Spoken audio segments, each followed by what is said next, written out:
May 29th, 2010, I came to know Christ and my life was changed. I wanted people that I came in contact to start to know Jesus. Thanksgiving break 2010, my brother and his roommate Daniel had come home for Thanksgiving break, and we were downstairs, we were hanging out, watching a movie, and Daniel had seen some change in my life.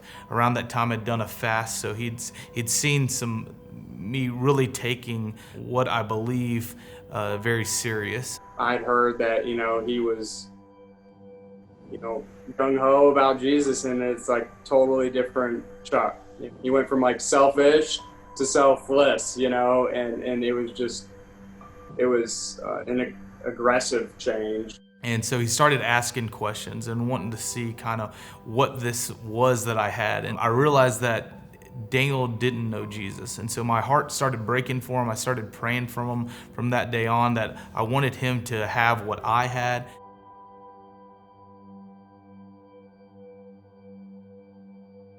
Whether it was writing it on a sticky note and putting it on the wall, or on a rock, whatever it might have been, I was praying for Daniel to come to Christ, and he became my one that I was praying for. Daniel is like the honest doubter, the most honest doubter I've ever met.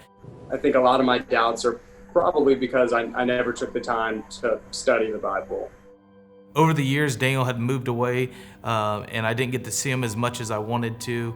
And so during this time of COVID, we were able to invite him to our virtual Connect group online, and he started attending with us. Chuck put me on the spot, and he was like, what's the worst that could happen? Like, it's going to be a good time. Like, everybody's super nice, no pressure. You don't even have to speak up if you don't want to. We hop in there. Everyone is super happy to have us. This couldn't be nicer.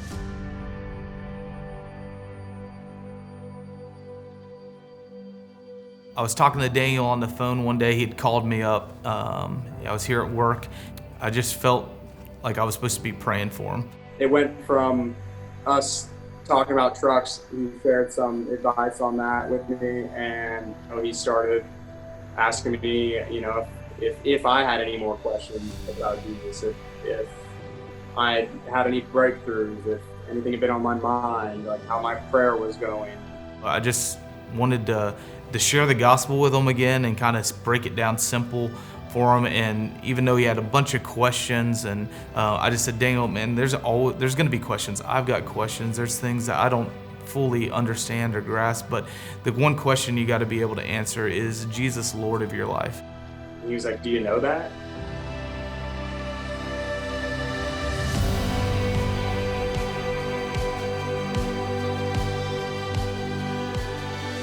If what you're praying for hasn't happened yet, don't stop, don't give up.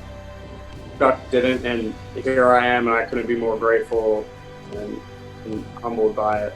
For those of you who've been praying for weeks, months, years, however long it takes, keep praying, because God's still working in their lives and His timing's perfect.